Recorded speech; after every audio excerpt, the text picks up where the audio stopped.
everybody. Welcome back to Hillsdale after winter break. My name is Kevin Gerstl, and that's where I left off before I got to hit record. So yeah, I'm my third year at Hillsdale. Before here, I'm from Louisville, Kentucky originally. Went to undergrad at Kenyon College in Ohio. Did my grad work at the University of Iowa. Taught at Oberlin College for a couple years, and now I am here. Nice to meet you all. So I thought we could start by doing is just go around the room, and I'd like for all of you to tell me your name, your year here at Hillsdale. If you have any idea what your major is or what you think it might be, let me know that. And what should I do this time? Favorite breakfast food? I'll start with you. My name's Madeline. I'm a senior college major, and my favorite breakfast food is avocado toast. Avocado toast, nice.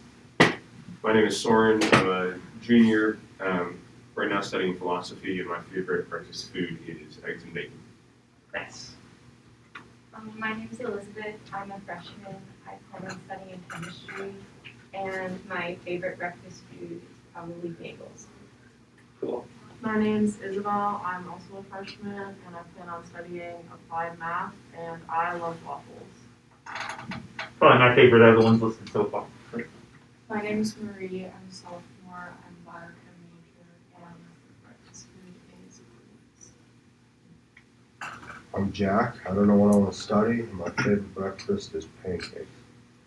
What year are you, Jack? Oh, I'm a freshman. My name is Jacob. I'm a junior, sport management major, and my favorite breakfast food is peanut butter honey toast. Nice. My name's Sam. I'm a freshman. I really want to study economics. And I like it. Hi, I'm Jared. I'm a senior. I'm a math major. And usually I don't respect the lines of breakfast when I eat. Like I've had hamburgers for breakfast before and they've been great. But I think I'll go with bacon. Bit of a boring answer after an interesting preamble. For the record, my favorite breakfast is banana pancakes. All right, now go ahead and pass out a copy of the course syllabus. We're going to talk about a fair bit today.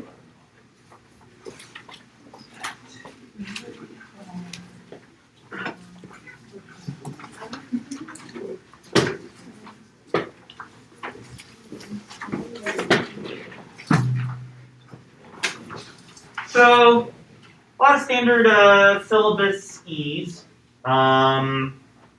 That I won't waste your time going over the unimportant parts too much. You're in the right place at the right time. Good job. Got my office hours listed.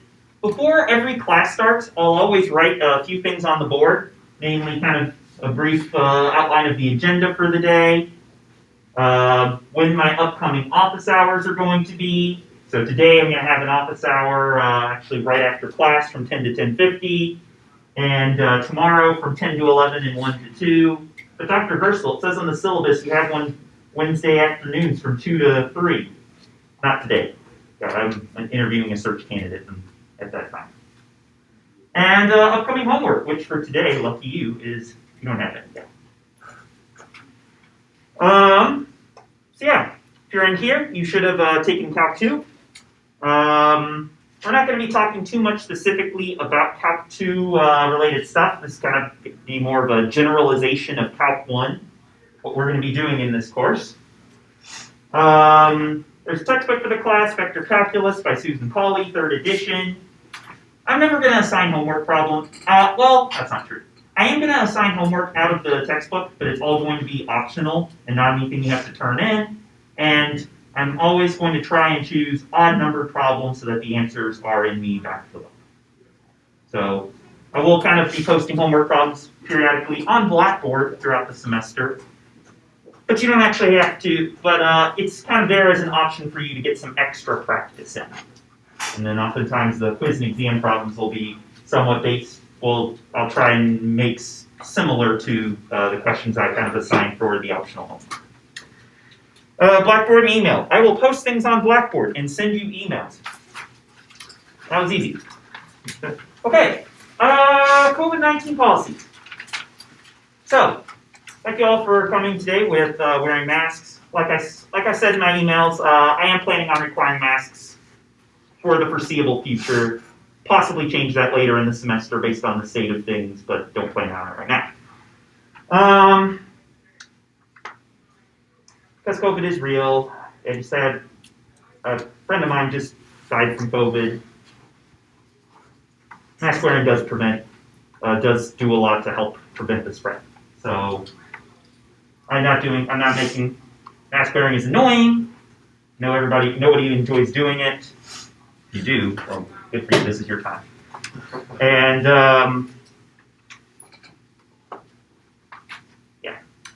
just keep that in mind. Policies. Make sure you're wearing a mask. Do not gather in the hallway outside of class. Whenever you get here, you should be able to just come right in every day. You don't have to wait for me to show up. This door is pretty much always unlocked. And if it isn't, I'll be in my office just down the hall. I'm in Dow Science 107, and you can get me and say, Dr. Gerstle, can you let me in, please? And then I'll go and look at the door and not see a keyhole on it and wonder how I'm supposed to unlock it. We're going to be using computers in this course. Specifically, I'm going to be doing a lot of stuff on the computer up here and projecting it to the screen overhead. And if you want to use your computer to follow along throughout the semester, that's great. You're certainly welcome to do so. Highly encourage you. Oh, we don't have a wipe dispenser in here. Might bring a basket of wipes in, like hand sanitizer wipes in. Keep in mind other people are using these computers throughout the day, so sanitize accordingly. Yeah. External comments rely on wipes. I'm going to try and do something about this. This is not a typical classroom, which is why it doesn't have some of the fancy accoutrements that the other ones do. If you ever need to leave the class at any point, like go to the restroom or whatever, you can just go. Don't have to ask permission or anything. After class, yeah, clean up after yourself. Try not to crowd too much at the door. Any questions or comments so far? So, office hours. Yeah, mainly due to COVID, I'm going to be doing my office hours online over Zoom. I'll always post kind of for the next couple days of when my upcoming office hours are on the board before class each day. And if you go onto the course Blackboard page, there are instructions for how to sign up for office hours. Basically, every week I'm going to put up a little online poll where you can go in and choose a 10-minute time period or 2 consecutive 10-minute time periods for which you want to meet with me. Please don't do that 5 minutes before you want to meet, or I might not be there. But yeah, if you sign up like an hour or 2 ahead of time, that's usually fine. And there's also a link to my Zoom account on Blackboard, which means if you want to meet with me, you go onto Blackboard, you find the poll for that week, you pick a time slot and just put down your name. It'll send me an email so I know you'll be wanting to meet with me at that time. And then at that time, also on Blackboard, there's a link to my Zoom account that you can just click on, and it'll take you to a meeting with me. If you ever want to meet with me at a time other than my official office hours, just send me an email. You can schedule. I sometimes, not this week, but other weeks will be able to be fairly flexible with office hour scheduling, and you should be able to find a time that works for the both of us. If you ever want to meet with anyone else, there's like 3 of you, like you've been working on a homework problem or something together and you want to talk about it as a group, so it's totally all right if just one person signs up and then everybody logs on at the same time. And students do that last semester a fair bit, and yeah. So oftentimes work fairly well.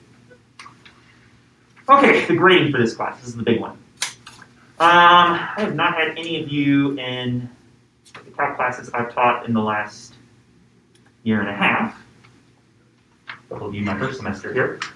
But I'm doing this weird thing in my calc classes where I'm doing what's called a mastery-based grading system. So what that means, if you look on the syllabus where it says learning standards, there are 21 learning standards, things that I want you to be able to do by the end of the semester. Your goal is to show me that you have mastery of these standards by testing and earning a mastery on each of these standards twice by the end of the semester. So we'll kind of go through these a little bit later on, but things like students understand and can use vector dot products. Students can solve constrained optimization problems using Lagrange multipliers. Or kind of the sorts of things. There's basically 21 skills I want you to show mastery of. You need to show mastery of each one twice. Dr. Gerstle, how do I show mastery of one of these skills? You do that by taking a quiz or an exam. By quizzes or by exams. So, the way this works, every time we start a new standard, I'm going to be passing out a little worksheet packet. I can go ahead and pass out the first one of these. This is the standard 1 packet. There will be 21 of these over the course of the semester.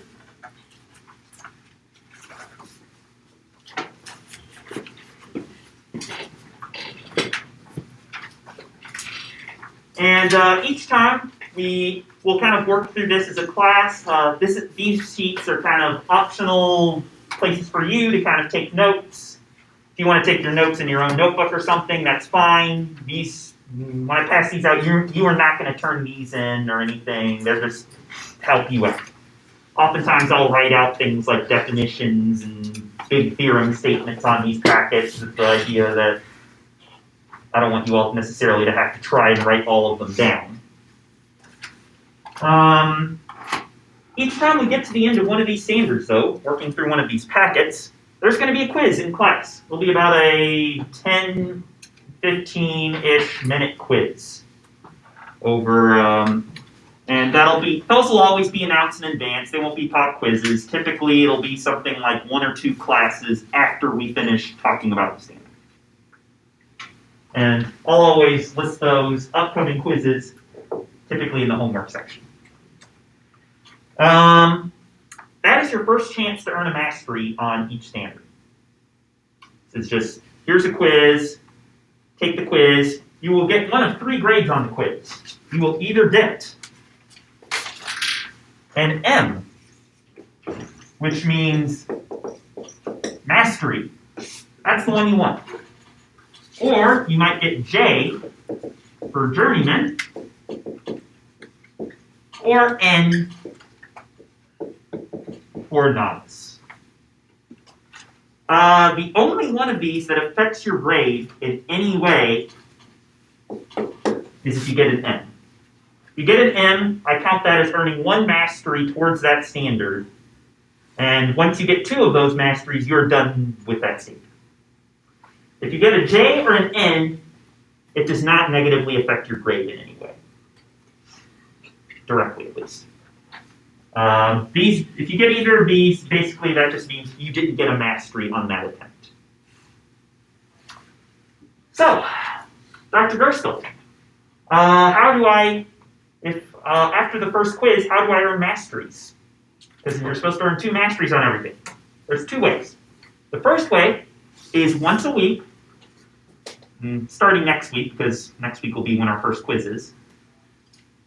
Once a week, you are allowed to send me an email saying, Dr. Gerstle, I would like to retest on standard 2 or whatever. It has to be a standard we've already done. You can't email me right now saying, Dr. Gerstle, I would like to retest something we haven't talked about yet. And what will happen is, let's say we've gotten through standard 2 in class and already taken the standard 2 quiz. If you email me then saying, Dr. Gerstle, I would like to retest standard 2, then what will happen is we'll set up a time for you to come in during one of my office hours and take another version of the standard 2 quiz. And so then basically I'll put you in a side room, you'll take the quiz, hand it back into me, I'll grade it, and give you one of these 3 grades as a normal. You are allowed to retest once per week. for the rest of the semester on whichever standard you want, as long as we've already finished covering that standard in class. Moreover, you can retest the same standard as many times as you want. So like, let's say you really want to nail standard 2 for whatever reason. So maybe the first time you take standard 2 in class, the quiz in class, you get a J. You don't get a mastery. But the second time, but then you ask for a retest the following week on standard 2, and you do get a mastery. In that case, you could then come in the following week and say, I would like to retest standard 2 again, and I'll give you another version of the standard 2 quiz. And then you can keep doing that once per week for the rest of the semester, as many times as it takes, until you get that second mastery on standard 2, or whichever standard you're working on. So you're only limited really by the number of weeks in the semester. So that's one way you can get, so that's kind of the second way. So the first way is you do the quiz in class, potentially to get a mastery. The second way is by retesting outside of class. The third way you can get masteries is by taking exams. So if you look, I think I have to skip ahead a page. We're going to have 4 midterms and a final. That's a lot of exams, but that's designed to help you. Each exam is just going to be a class-long period where you test, where I'm going to give you an exam with one question on it, potentially with multiple parts, from every standard that we've covered so far up to that point. So if you see exam 1, for instance, is going to be over standards 1 through 5, exam 2, standards 1 through 11, exam 3, standards 1 through 17, and exam 4, as well as the final exam, will both be over every single standard. The idea here is during the class, I'm going to design each standard to take about 10 minutes on each of these exams. You can retest over whichever standards you like during that exam.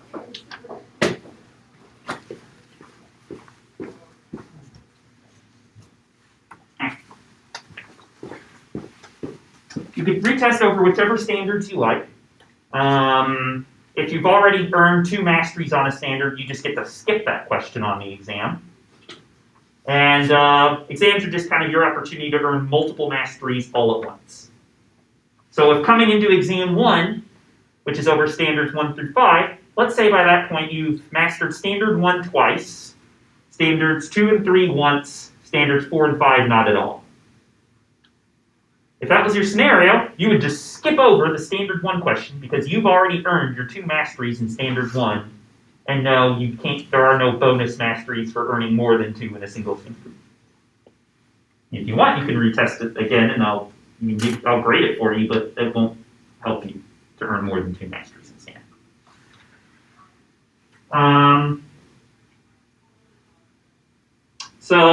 But Dr. Gerstel, exam 1's only 5 standards, but I see exam 2's 11 standards, and exam 3 is 17 standards, and we're supposed to take these exams over a single 65-minute class period, and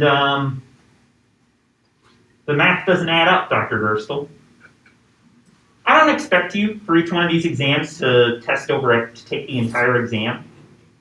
Typically, what I'm going to expect is that you maybe pick out like 6 standards ahead of time that you want to test over and just do those problems.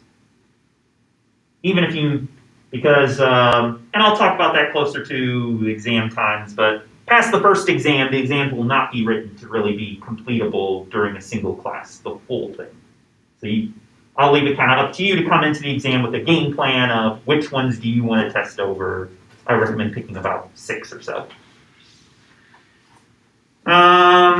And yeah, exams, each one of these will basically be once we're done covering those standards. So once we're done talking through standard 5, we'll do the first exam. And I'll talk more about exams at that point. And I'll always announce exams at least like a couple classes ahead of time so you know they're coming. So that's how you can earn these masteries. Is first opportunity, take the quiz in class. Second opportunity, retest outside of class once per week, which I'll talk a little bit more about later on. Third opportunity, the exams. Dr. Gerstle, what if I have 2 masteries on every standard that I want by after exam 4? Then lucky you, you don't have to take the final. Each one of these exams is just an opportunity for you to earn as many masteries as you want/need. If you want to come into an exam, answer one question, and leave, A, you're either doing very well in masteries or are very bold, and B, go for it.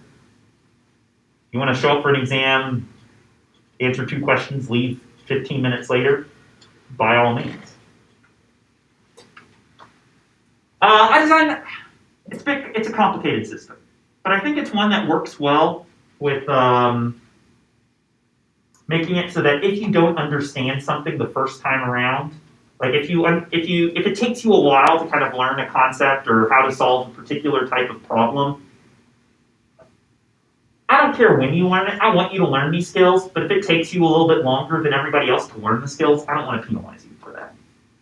And so this system is kind of designed so that you test over what you know when you know it, and we're limited by the length of the semester, but if you've mastered all these skills by the end of the semester, I want to give you your A, even if it took you maybe a couple extra weeks or a month to learn some of these skills beyond what we did in class. And plus, I don't know. I've had students tell me in the past that this method, once you kind of wrap your mind around how it works, they said, I've had students tell me that this makes like exams and quizzes a lot less stressful because, you know, it's, if you do badly on it, it's not necessarily going to negatively affect your grade. You'll have other opportunities to show me mastery of the same concepts and ideas. Pause for a minute and see what questions you have about this whole process.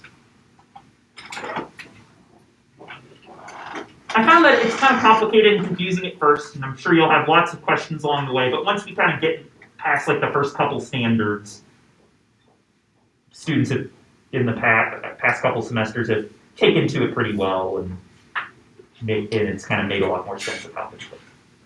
Yes? I'm wondering about the retesting process and how that looks. Do we set up a time? Yeah, basically what will happen, and I'll talk more about this, I'll remind you about all this next week after you've taken the first quiz and you're eligible for the first retest. What will happen is you'll send me an email at some point saying, Dr. Gerstle, I'd like to retest standard blah at X time. If you want to guarantee I'll be okay with it, pick a time during my office hours. Or you could say, Dr. Bud, I can't make it to your office. I want to retest standard X, but I can't make it to your office hours. What time works for you? And we'll set something up by email. So at that time, you'll come into my office. I will put you in a side room where you can take and say something like, take 10, 15 minutes for this quiz. And then you'll just take it in the side room on your own. You'll come back to the office, turn it into me, I'll grade it and get it back to you within the next few days. Okay. Is the general procedure for what it'll be like. Yeah, those will all be done outside of class though. Any other questions?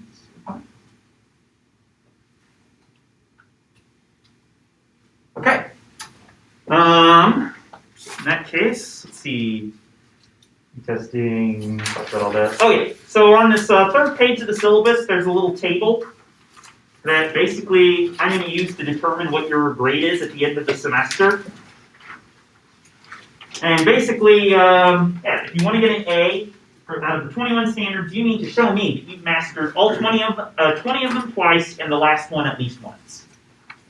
If you want a B, you can get a B by mastering 16 standards twice, 4 standards once, and 1 standard not at all.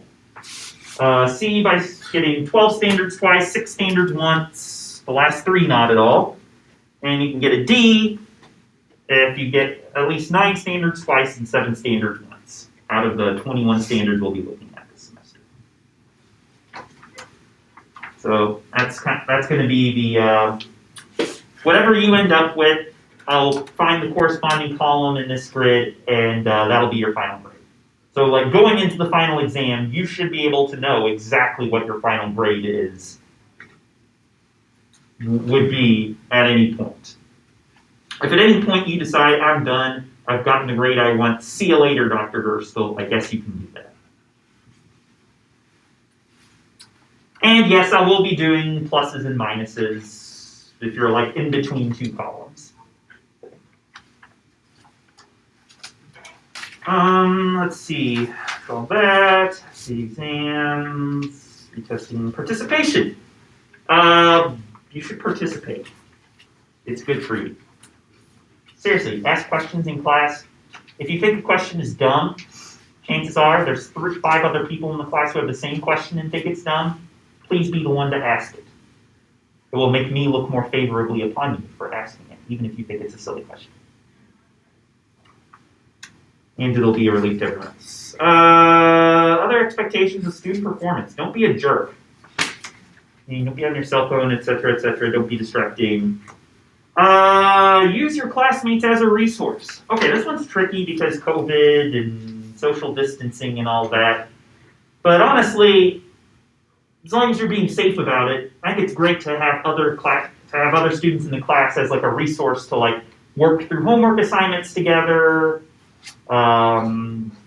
ask questions, maybe form study groups outside of class. The only thing you won't be able to do is to take exams and quizzes together and other retests. But everything else, absolutely work together. People in this class, people in my other section, go for it. I think working with other students is a great way to learn. And also, I'm a resource. Do not be shy about signing up for office hour appointments. Even if you're just signing up to ask something like, Dr. Gerstle, why did you, when you did this X example in class, why did you get Y and not Z? Don't be shy about signing up for office hours. Don't be shy about asking questions in class. Please, the more you do these things, the better a student you'll be.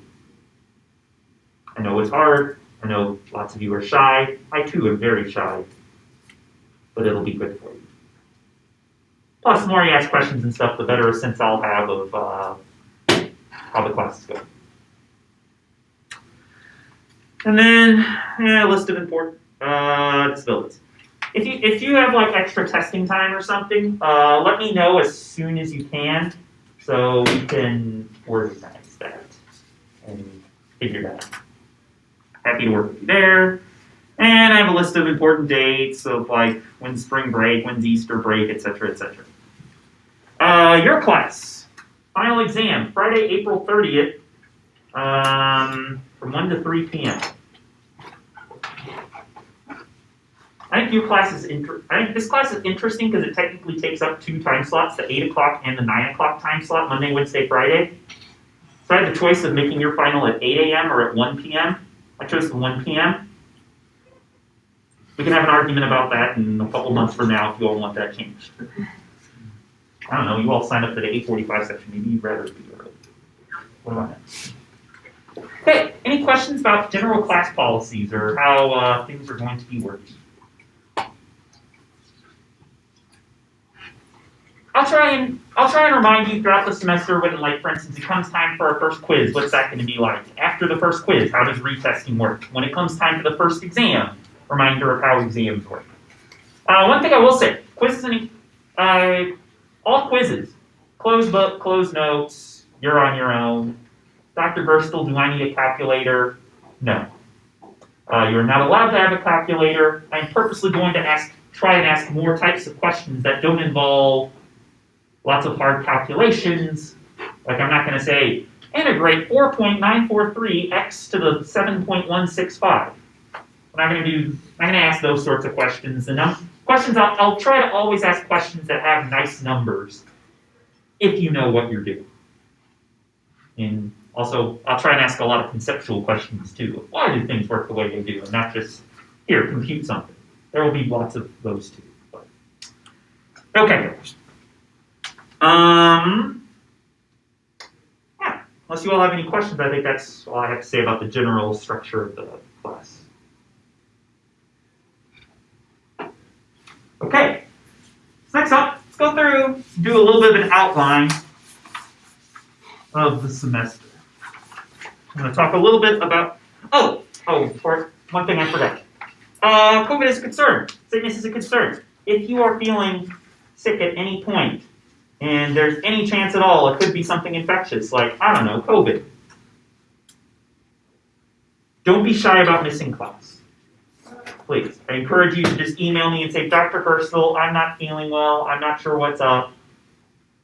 I feel like I need to miss class today. It will not affect you negatively at all as long as you let me know. Just saying I'm going to be missing class, or Dr. Hurstel, I'm going into quarantine for the next 2 weeks. Blah. I'm going to be recording all of our classes and posting them on my YouTube channel.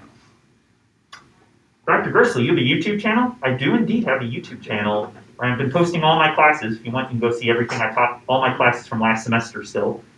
It's not on Blackboard yet, but I will be posting a link on Blackboard to my YouTube channel. Should have done that yesterday, but I forgot. But like this class, every class that we do will be up on YouTube, and if you can't make it to class for whatever reason, just go watch that outside of class, maybe talk to a couple other students, etc. Also, anytime I give you one of these worksheet packets, as so, I will be posting blank copies on Blackboard. So if you miss class that day, you can print off your own copy. Also, when we're done talking through each topic, I will post my notes on that topic. So for instance, I've already filled in kind of all my notes that I'm going to be working off of. Once we're done talking about a topic in class, I'll post my notes on Blackboard so you can kind of see and make sure yours kind of match up with mine. But be warned, that doesn't mean you can just skip class and read my notes. So oftentimes I'll talk about something in class that I don't write down in my notes as a side comment, which, may occasionally be kind of important. Keep that in mind. Question. How much do pirates pay for corn?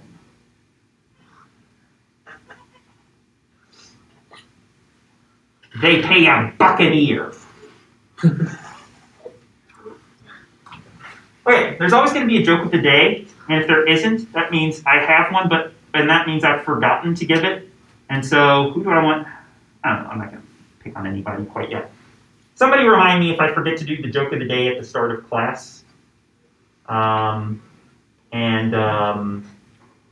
Because there should always be a joke of the day, because every class needs to start off with a little bit of humor. Okay, so let's talk a little bit about what this class is going to be like. This class comes after Calc 2, but really it's more of a follow-up to Calc 1 in terms of the type of content we're going to be looking at. Here, I'll make a little bit of a table.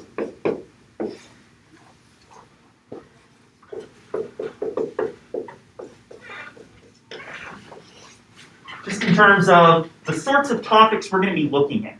We're going to be covering mostly the same sorts of topics that you would in a Calc 1 class, in the 112, 113 sequence, or in the Math 120 if you've taken it Calc 1 here at Hillsdale. So, in a typical Calc 1 class, you would start off by doing some PreCalc review.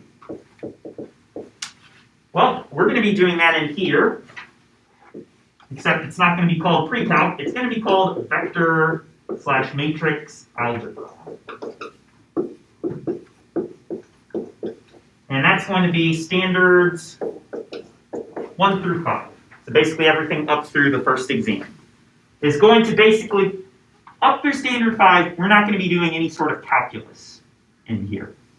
We're going to be talking about things like what are vectors, what are matrices, what are the basic building blocks we're going to be working with this semester,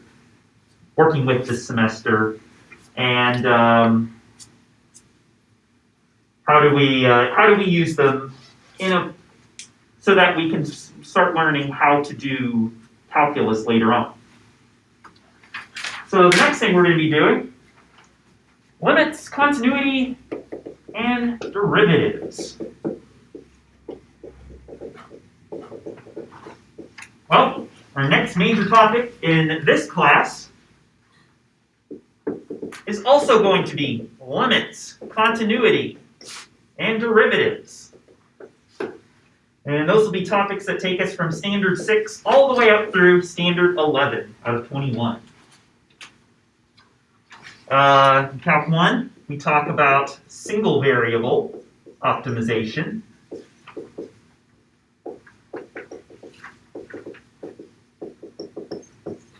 Meaning we have problems that are of the form, I have a function f of x or f of t, or I have a aquarium and I want to structure it in a way that it has the smallest surface area but the largest possible volume.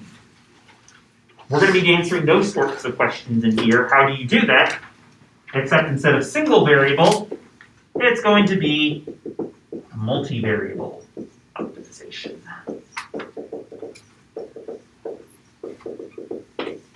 How to maximize and minimize things, except in Calc 1, you typically only have like a single variable, usually x or t corresponding to time, most often. In this class, we're going to be talking about how do you do an optimization problem where we have more than one variable. Maybe we optimize with respect both to time and to some other factor. How can we find maxes and mins? That'll be standards 12 through 14. Next Calc 1 topic was integration.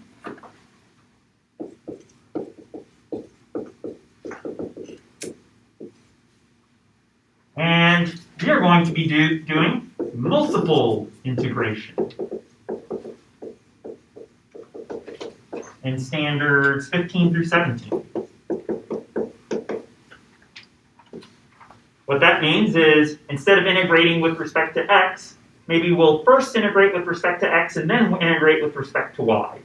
Or maybe we'll get cheeky and say, instead I can't integrate with respect to x, so instead I'm going to make everything in polar coordinates and then integrate with respect to r and then with respect to theta. Stuff like that. Things which end up requiring integration multiple times. But don't worry, we're not going to be doing things like integration by parts or much U substitution or, heaven forbid, trig substitutions. Soren, Alan, you still have nightmares about those? Honestly, the integration we're going to be doing, I think, is a little easier than the integration you do in Prac 2. But that's just me. And the last topic, which doesn't really correspond to anything from Calc 1, is going to be vector calculus, which is fun and exciting stuff, and that'll kind of be the first stuff that doesn't really correlate to anything you've probably ever seen before. That'll be standards 18 through 20.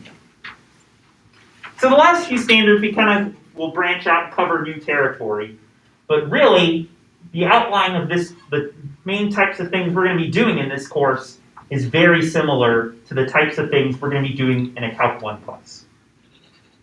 Key difference being, instead of having, say, 2-dimensional graphs, we're going to be looking at how do you make 3-dimensional graphs, or 4-dimensional graphs, or 5-dimensional graphs, etc. And we'll use computers to help us draw out the 3-dimensional graphs, and for 4 and above dimensions, we're not actually going to try and visualize because it breaks your mind. Yeah, questions or comments about sorts of things we're going to be doing this semester in class? No, we're not really going to be doing anything. We are going to be talking about different coordinate systems like parametric and polar coordinates, which are things you may or may not have seen before, depending on who taught your calc class. I'm going to assume you haven't seen these things and start from scratch. And whenever we start something like multivariable integration, I'll usually try and start most of these topics with like a brief review of how did these things work in Calc 1/Calc 2 before moving on to, and now how are they different and multivariabilized? Yeah, that's a word. But I will be going very quickly through the reviews because we'll assume that you've seen all of these, or well, anything that was in Calc 1, I'm going to assume that you've seen before. So if you haven't taken Calc 1, go start here. Okay, I need to actually make sure I know if this is accurate or not. It is. All right, in that case, let's do some math.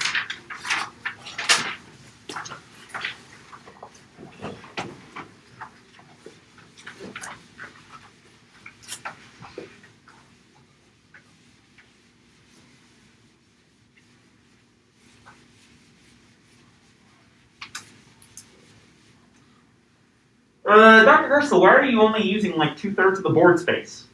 I'm using only 2/3 of the board space because I want everything to be visible on camera for the class recordings. Which means I will have to erase more often than I would if I were using the entire board. If at any point I'm about to erase something and you would rather I don't, I'll usually try and ask for most things something like, is everyone okay if I erase this? And if you're still trying to write something down or whatnot, please let me know and say, Dr. Gerstle, stop! But be polite about it. Dr. Gerstle, please stop! So, standard 1, it's our first standard of the semester. It's going to be about vectors. Where vectors, along with matrices, are going to basically be the sorts of things, are going to be the basic types of things that we're going to be looking at throughout the semester. So, right off the bat, I'm going to start with a few different definitions. Typically, if ever I'm writing something at the board, I'm coming up with a definition. Oftentimes in my notes, I didn't do it on the front page, but oftentimes I'll make it in bold in my notes and then just underline it on the board. So, the vector in R2.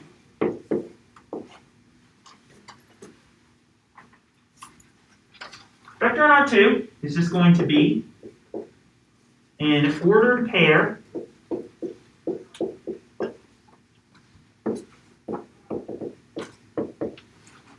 of real numbers.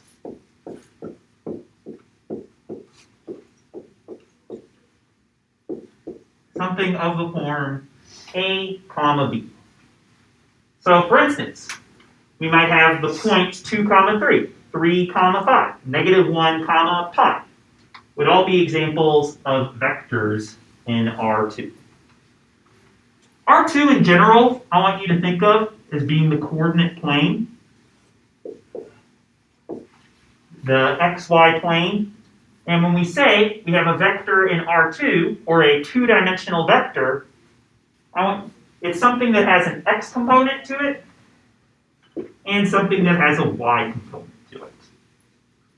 So if we wanted to look at, say, -1, 4, it would go -1 in the x direction, 4 in the y direction, and boom. -1, 4 as a point in R2 is going to refer to what's up there. What do you think I mean when I say that a vector in R2 is an ordered pair of real numbers? What does ordered mean, do you think, in this context?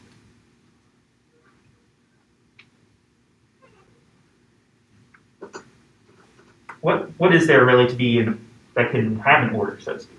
Is there? Well, at least it implies that BA would be a different point than AB. Exactly. When we say an ordered pair, we mean that the order in which you write your two numbers matters. So,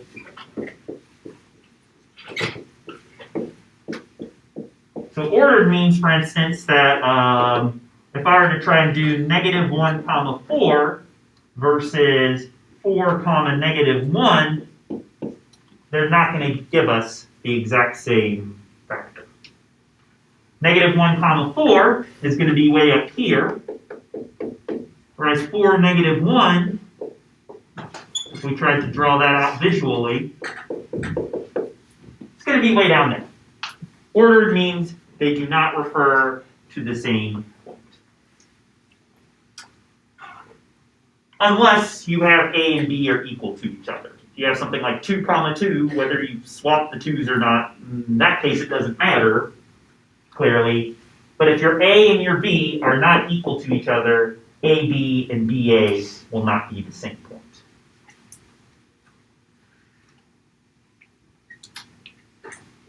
Questions or comments? All right. R3. The vector in R3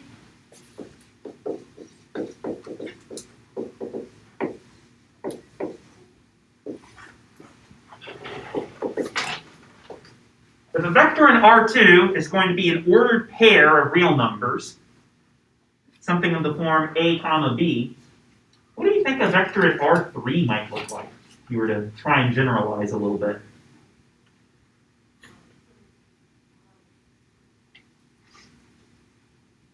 No? I don't know if you would call it an ordered triplet or more like triad. It would have just an extra dimension. Yeah, exactly. Ordered triple, ordered triad would both work. I'm going to use a fancy name and call it a three-tuple. It is an ordered, actually, for now, let's just say an ordered triple. Use the tuple notation in the next one, of real numbers. A comma B comma C. So R2 is probably things you're used to working with from all your time of doing math up until this point. I'm guessing you had to graph the point 2 comma 5, that sort of thing, hundreds and hundreds of times throughout your math career. Vectors in R3 you're probably a little bit less comfortable with. How, for instance, we could do something like 1 comma 4 comma negative 2. And what does that look like visually? Which we will be talking about how to take. But when you take an ordered triple, writing it out, it's the same sort of way that you would write out an ordered pair, a vector in R2. The key difference is you just have this third component to it. Where the first component is going to be the x component, the second component is going to be the y component, the third component we're going to end up calling the z component to an ordered triple, to a vector in R3. It's this third dimension that we're going to be adding. And then finally, because a lot of the examples of anything we're going to try and visualize in this class is typically going to be an R2 or an R3. Yes, we're going to try to draw three-dimensional pictures, and everybody's going to have a good laugh at how terrible of an artist Dr. Gerstle is. But a lot of the results we're going to be talking about are also going to refer to vectors in Rn, where the vector in Rn is an ordered n-tuple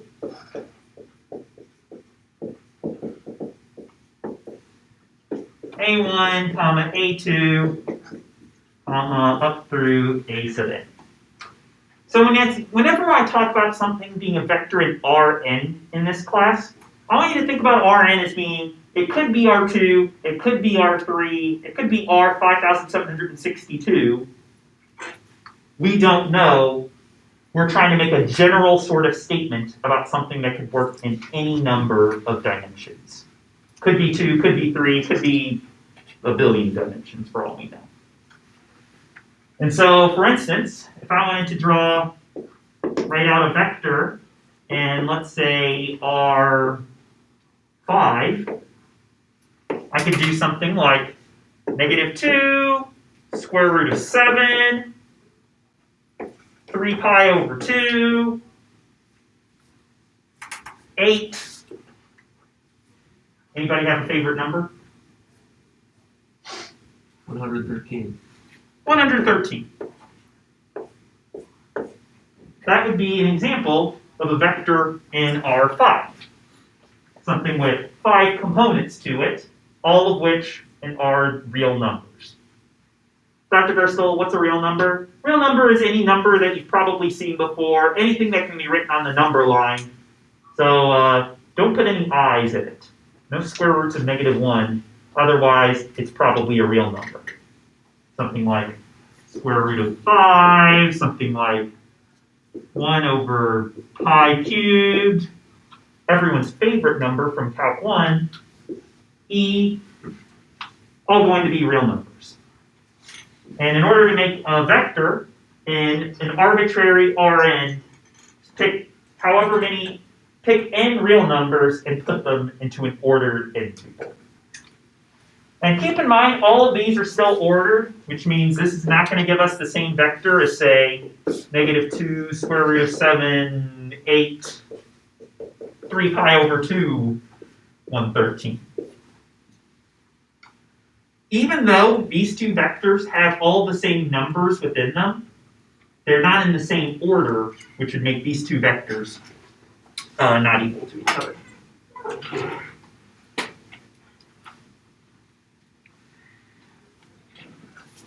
Questions or comments so far?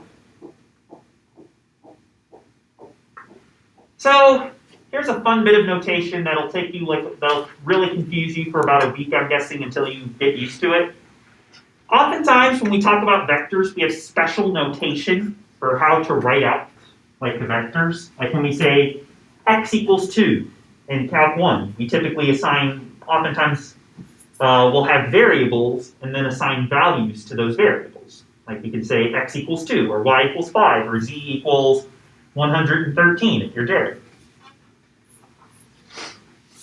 This class will do the same thing with vectors, but we'll often have special notation to refer to it. And here's the three sorts of notation you'll typically see.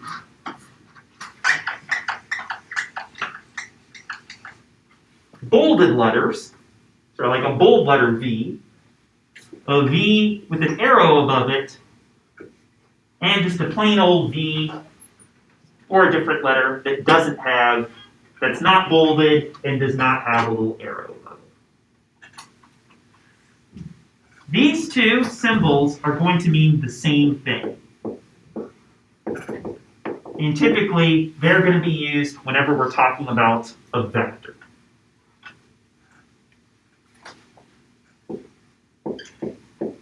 So if ever you want to give a variable name to, say, the vector 1, 2, 3, what you would typically do, I should try and, let me know if I'm ever writing too low on the board. I'll try not to do that, so that, because I know there's computers and stuff that might be blocking your vision. It's okay, for instance, to say V with an arrow above it is equal to 1, 2, 3. That's acceptable. It's also okay to use bold letters to refer to a vector, like, I don't know, 0, -6.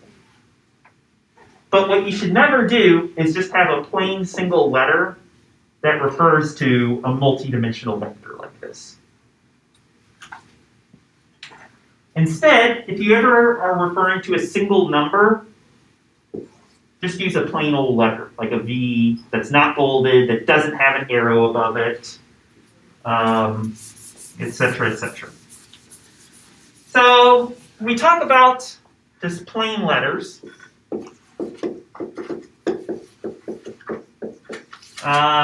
these are going to be used for what are called scalars. And scalars are just going to be single numbers. So it's okay if you would just want to talk, depending on the context, if you want to talk about a single number, like x equals 2, or v equals 8, is totally okay to do. But something that's not okay to do is to try and say, let's just let y be equal to -1, 5, 6. If you only have just a single letter by itself, that is typically going to be used just for these scalar values. Just single numbers. Dr. Ursula, why do we have to have a weird name like scalars for single numbers? Why can't we just call them single numbers? You can, but this word scalar is going to appear a bunch of times throughout the course. So I want you to kind of get used to it now. On the other hand, whenever you're talking about multidimensional vectors, multidimensional meaning at least dimension 2, you're always going to use one of these two notations, which mean the same thing. You're either going to bold your letter, say like bolded W, vector W is equal to 0, negative 6. Or you're going to write a letter with an arrow above it. And typically, what you do, and please hold to this convention, or I'll have such a hard time reading your quizzes and such. Use the bolded letters when they're typed, and the arrowhead letters when they're handwritten.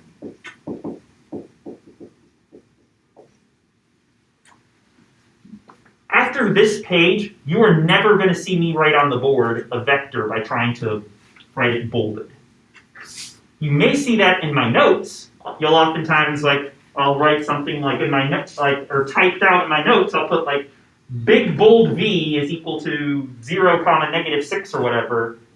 But if I write that out on the board, I'm not going to write with the bold. I'm going to write it with the arrow above it. And the main reason why I do that is when you're handwriting something, it's oftentimes very hard to see, is that bolded or not? Like if I were to write this. Well, that's definitely not bolded. But